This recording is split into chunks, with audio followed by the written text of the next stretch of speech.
داوود، وأدرس دراسات طفولة. طبعا الماستر الحمد لله. الحمد لله. فأيوه إن شاء الله أهدافي دائما، يعني كل إنسان أنا أفضل إنه ما يكون عنده شيء واحد إنه أوصل له. أهدافي إن شاء الله مستمرة، يعني ما عمري أنا فكرت إنه أطلع يعني أدرس ماجستير وحكمل بعد كذا إن شاء الله.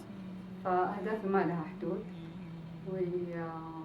وإن شاء الله خططي المستقبلية إنه بما إني أنا دراسات طفولة إني أحقق هدف كل طفل إن شاء الله ويوصل لهدفه بإذن الله.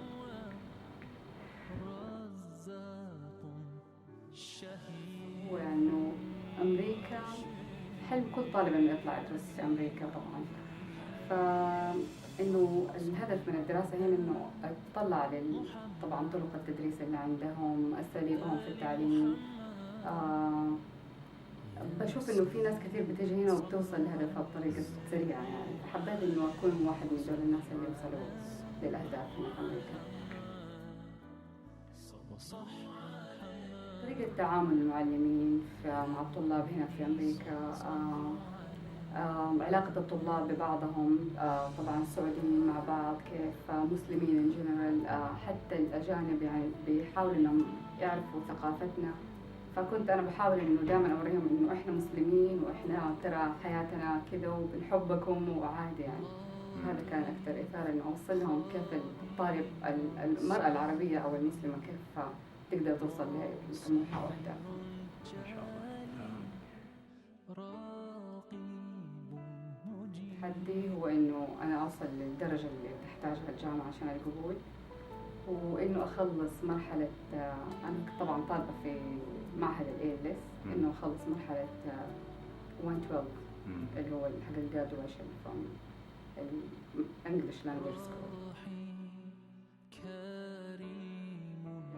بيجي يكمل تعليمه في دولة ما يعرفها أو شيء، إنه ما حيعرف إيش هي الخطط اللي هو لازم أو الخطوات اللي لازم يتبعها عشان يلاقي قبول للجامعة وزي كذا. فكنت حاسة نفسي إنه أنا ضايعة في البداية. من أي مكان ثاني لأي دولة في العالم، إنه أول شيء يكون عنده الرغبة إنه يتعلم ويتطور. ثاني شيء أنصح كل واحد إنه يطلع إلى ثقافات الدولة اللي هو حيروحها. هذا أول حاجة طبعاً، لأنه لا يجي ينصدم أو إنه مثلاً يحط في باله أهداف ويلاقي شيء ثاني عكس اللي هو حيلاقيه. ثالث شيء إنه يحط في باله إنه هذه فرصة جاته، والفرصة واحدة مرة في العمر، ما دام إنها جات لازم نحقق أي حاجة. أبو زكريا طبعاً الإقبالات الجامعية. صراحة إنه أنا كان عندي مرحلة حصول القبول للجامعة كانت إنه حاجة يعني مبهمة الصراحة. فطبعا أول ما بدأت أشتغل أو أتعامل مع مكتب أبو زكريا، أعطاني أول شيء الأشياء الأساسية إنه أنا لازم أجيب دي الأوراق، طبعا لازم أروح للأماكن دي، وطبعا الشهادات حقتي، وخذي لي لازم تجيبي لي دي العلامة. فبدأنا خطوة بخطوة إلى أن الحمد لله جاني قبول الجامعة. وطبعا بداية علاقتي مع مكتب أبو زكريا كان قبول مشروط، وبعدها الحمد لله قبول ماجستير الحمد لله.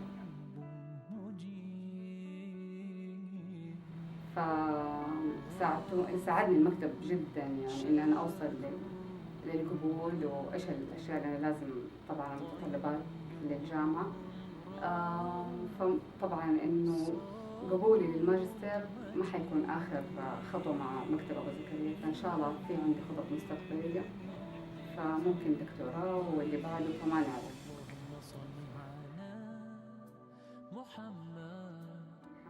أول شيء أول حاجة لأنه صدق التعامل، فكروا إنه مثلا لا ما نقدر نجيب لك قبول في الجامعة لأنه مثلا تحتاج إنك تجيبي علامة زي كذا.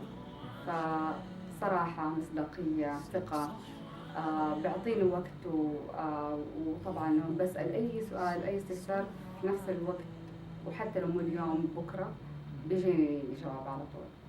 فصراحة أنصح أي طالب إنه يعني أبو زكريا للقبولات الجامعية.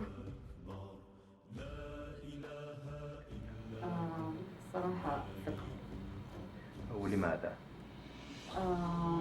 لأني تعاملت معاهم أكثر من مرة. وبرضه آه كم أحد من أصدقائي كان يدور على قبول وكان ضايع، فأعطيتهم الرقم، وبفضل من ربنا ثم مكتب أبو زكريا الحمد لله كلنا في الجامعات وبعضهم تخرجوا كمان. آه أول شيء إنه الإنسان لما يبغى يحقق حاجة معينة لازم يروح لمكان يعني عنده خبرات. فمكتب أبو زكريا فيه خبرات، يعني مو بس أنا الوحيدة اللي جاب لي قبول أو إنه أنا الوحيدة اللي جاتني الفرصة إني أنا أكمل. أغلب الطلاب يعني بدون أي مجاملة، أغلب الطلاب اللي أعرفهم وكانوا ضايعين وما عارفين شو يسووا، أبو زكريا مكتب أبو زكريا ساعدهم كثير إنهم يوصلوا لأهدافهم. بس هي نقطة، في بعض الطلاب لما بيجوا من السعودية لهنا في عندهم مشكلة اللي هم اختيار المعهد الممتاز للغة طبعا. فعشان كده بعد اللغة في فترة، يعني في معاي دحين طلاب معاهم الجامعة وكذا، بس إنه في ضياع في النص، إنه ما اختاروا معهد اللغة الممتاز اللي يساعدهم إنهم يكونوا مؤهلين للجامعة.